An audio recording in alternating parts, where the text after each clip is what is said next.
les ministres en charge de l'industrie et du commerce des pays membres de la Confédération de l'AES sont réunis à Ouagadougou pour leur 4e séance. Et à cette occasion, le président du Faso, chef de l'État, son Excellence le capitaine Ibrahim Traoré, a accordé une audience à l'ensemble des ministres participants.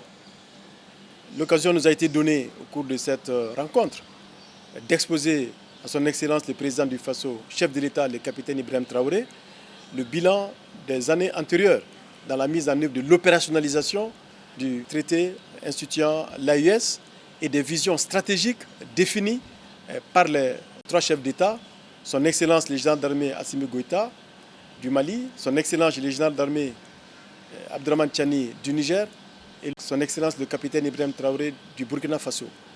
Et dans la mise en œuvre de cette feuille de route dans le domaine du développement, nous en charge de l'industrie et du commerce, nous avons pour mission d'assurer le développement industriel dans l'espace AES et surtout la compétitivité du secteur privé.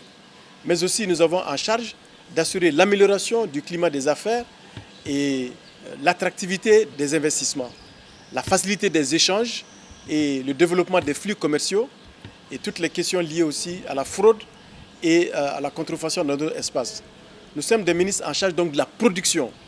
Et dans cette dynamique, nous mettons l'industrie au cœur du développement économique de l'AES, produire, transformer, consommer pour assurer la satisfaction des besoins fondamentaux de nos populations.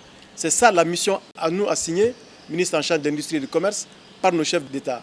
Et dans cette dynamique-là, nous avons opté pour des démarches pragmatiques, des projets réalistes et réalisables dont les effets immédiats peuvent être bénéfiques au renforcement du développement économique et de la souveraineté économique de l'AES.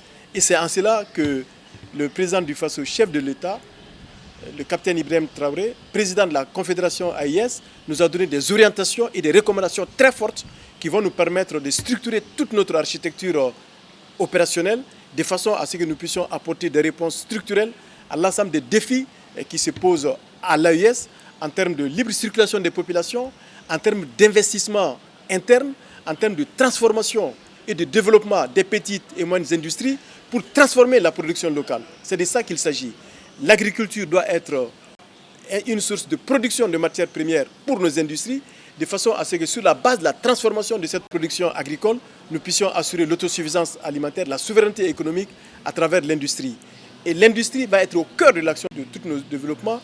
Nous sommes convaincus que le développement de l'AES se fera avec l'industrie ou ne se fera pas. C'est pourquoi développer l'industrie pour transformer notre production agricole n'est pas une urgence, mais c'est une exigence. Et cette exigence, nous, ministres de l'Industrie et du Commerce, nous avons la responsabilité de la porter.